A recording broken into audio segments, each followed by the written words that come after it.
क्या होता है कि हम बिजनेस कर रहे होते हैं, है ना। और कई बार ये होता है ना कि हर किसी की जिंदगी में ऐसा आता है, कोई डिमोटिवेटेड बहुत जल्दी हो जाता है। तो कहीं ना कहीं रोज एक कैप्सूल की जरूरत पड़ती है मोटिवेशन के लिए।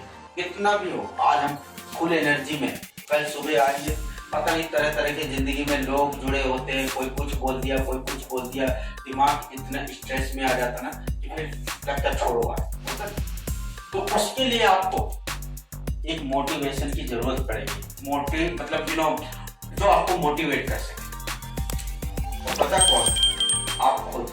आपका प्रश्न ही आपका मोटिवेशन बनेगा। कैसे? अगर आप एक प्रश्न पूछो कि 50 करोड़ मेरे बैंक अकाउंट में 10 साल बाद जमा आएंगे, तो मेरी फैमिली, मेरे बच्चे, मेरे माँ बाप, माता पिता, हम कैसी जिंदगी जिए?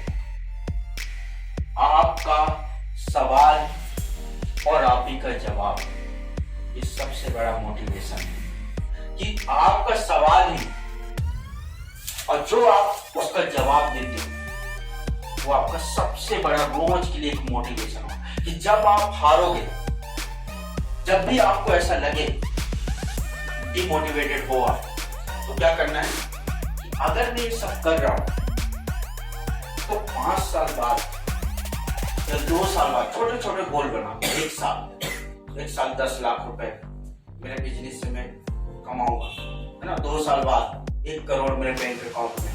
और उससे फिर क्या क्या चीजें होने वाली आपकी लाइफ अभी क्या, 2 साल बाद मेरी लाइफ क्या होगी, मेरा घर कैसा होगा, मेरी गाड़ी में कौन सी गाड़ी से चल रहा हूँ, मेरे पहनने, मेरे कपड़े, मतलब मैं अपने आप को किस जगह पे 2 साल बाद अपने आप को देखो,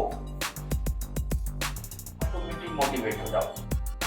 समझ में आ गया? आपका एक कैप्सूल का काम करेगा। जैसे आदमी जब बीमार होता है ना, तो उसको क्या चाहिए? कैप्सूल चाहिए। तो जब भी आप डिमोटिवेट, तो एक क्वेश्चन आपके दिमाग में उठना चाहिए कि अगर मैं ये बिजनेस कर रहा हूँ तो ये बिजनेस से मुझे 2 साल बाद, 4 साल बाद क्या क्या मिलेगा। लिस्ट अप लिखना है, राइट इट, इसे राइट करो, लिखो।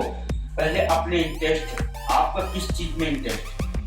अगर वहां पे भी समझ में नहीं आता लोगों की जिंदगी में क्या वैल्यू ऐड कर सकते, उसकी लाइफ कैसे बदल सकती है, ऐसा मैं क्या करूं लोगों के लिए, वो काम करना स्टार्ट है। वो चीज कि अगर कोई भी बिजनेस कर रहे हो तो उसके बारे में रिसर्च करना है, कोई जल्दबाजी नहीं है।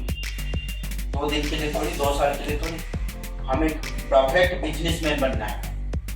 पढ़ाई के लिए हमने इतने साल दे दिए, गवर्नमेंट जॉब के लिए 5 साल 10 साल देते, फिर भी कोई गारंटी नहीं देती कि मुझे जॉब मिल ही जाएगी गवर्नमेंट। तो अगर इसमें एक मेहनत दे रहे हो, आप रिसर्च कर रहे हो, लोगों से पूछ रहे हो, किताब का सहारा ले सकते हो, यूट्यूब वीडियो देख के किस चीज से मुझे बेनिफिट हो रहा है, रिसर्च करो, गूगल में जाओ। जो भी बिजनेस करना चाहते हो उसके अकॉर्डिंग और भी बुकें होंगी, बहुत सारी चीजें होंगी, बहुत यूट्यूब वीडियोस हैं, उनसे आप हेल्प ले सकते हो। ठीक है, क्लियर अबाउट इट। ये सारी चीजें करके और फिर इसके बाद आप मैदान में उतर जाओ, अब मैं तैयार हूँ, तब जाके आप परफेक्ट बिजनेसमैन बने। होता क्या है, प्रॉब्लम क्या होती है कि लोग कुछ सोचते समझते हैं नहीं, बस भैया आपके मम्मी पापा ने जब आपको स्कूल में एडमिशन करवाया था तो उसको क्या ऐसा कि बस सुबह उठे और ले गए? नहीं, कि जब एक बच्चे का एडमिशन होता है तो ऐसा थोड़ी कि मम्मी पापा एकदम उठे और जाके एडमिशन कराए, नहीं होता ना ऐसा। तो उसके लिए वो क्या करते हैं, वो पहले देखते हैं कि हमारे आसपास कौन सा स्कूल है, कौन से स्कूल में ज्यादा अच्छी पढ़ाई होगी, हमारा बच्चे को आने जाने में ज्यादा कोई तकलीफ नहीं होगी, कहाँ की फीस कितनी है, वहाँ की ड्रेस कैसी है, वहाँ पे कितने फैकल्टी हैं, ये सारी चीजें पता करते हो कि नहीं करते हो? बिजनेस में भी अप्लाई करो ना ये चीज। जब उस बच्चे को, उससे पेरेंट्स उस बच्चे का एडमिशन कराने से पहले पूरा उसका रिसर्च करता है। ऐसा नहीं होता कि बस वो आज सुना और कल आस पड़ोस 10 पड़ोस वाले का बच्चा, देखो एक ही मोहल्ले में एक पड़ोस वाले का बच्चा हिंदी मीडियम में जाता है, एक इंग्लिश मीडियम में जाता है, लोगों तो सारे इंग्लिश मीडियम में जाते हैं, लेकिन सब अलग अलग में जाते कि नहीं जाते? तो वो कैसे? इसका मतलब वो भाई मैं मतलब अगर मान लो पड़ोस वाला भेजा होगा तो ऐसे तो नहीं, वो तो यही सोच के भेजा होगा ना, बहुत अच्छे स्कूल में भेज रहा हूँ, बहुत अच्छी, उसके बाजू वाले दूसरे स्कूल में भेज रहा हूँ। तब इसका मतलब नहीं कि वो अच्छा भेजा तो वो अच्छा, उसके हिसाब से वो वाला स्कूल अच्छा होगा, हो रहा कि नहीं? यही मोहल्ले के, और देखो उन्हीं के लड़के अलग अलग स्कूल में कैसे जा रहे, इसका मतलब ये हुआ को भीड़ भाड़ की चाल में नहीं चल रही, उनको ये लग रहा है कि मेरा बच्चा इस स्कूल में ज्यादा अच्छा पढ़ाई करेगा।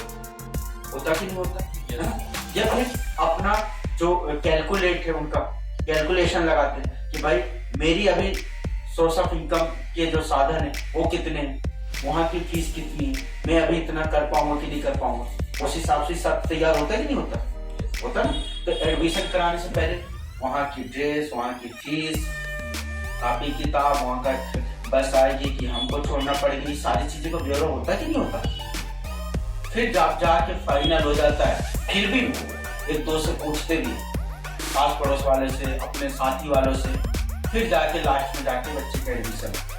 तो अगर हम कोई बिजनेस कर रहे हैं तो हमें उस जिस प्रकार से पेरेंट्स जब बच्चे का एडमिशन कराते हैं तो आपको भी यही ध्यान में रखना कि हमें उस चीज के बारे में पूरा सर्च करना है। क्लियर?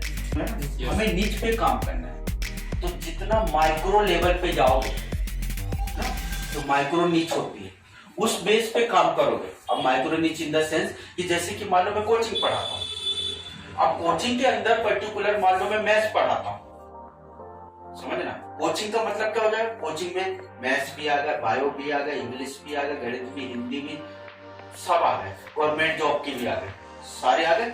लेकिन पर्टिकुलर उसमें कोई एक सब्जेक्ट अपन उसी पे बस पढ़ाई करा रहे हैं, है ना, वो क्या हो गया? माइक्रो नीच हो गई। आपको उस बेस पे बिजनेस करना है और वो बिजनेस हमेशा बहुत आगे जाने वाला है ना। ये समझ में आ रहा है कि नहीं आ रहा? जैसे फॉर एग्जांपल कि जैसे मैंने कोचिंग का सोचा है ना, मैंने कोचिंग, तो कोचिंग के अंदर पर्टिकुलर एक सब्जेक्ट जिसमें मेन फोकस होना चाहिए, बाकी तो चलो ठीक है। तो उससे आप एक जैसे सचिन तेंदुलकर, तो वो देखो स्पोर्ट्स बहुत सारे खेल आ रहे हैं, लेकिन उनमें पर्टिकुलर क्रिकेट है ना, फुटबॉल, समझ में आ रहा कि वो मेसी फुटबॉल का खिलाड़ी है, सचिन मतलब क्रिकेट का खिलाड़ी है ना, कबड्डी वही, ऐसा समझ में आ रहा? ये सब देखो, ये सब का स्पोर्ट्स में आए, लेकिन इनकी एक माइक्रो नीच बनते गई। इस क्लियर अबाउट? तो आपको बिजनेस में माइक्रो नीच पे करना है।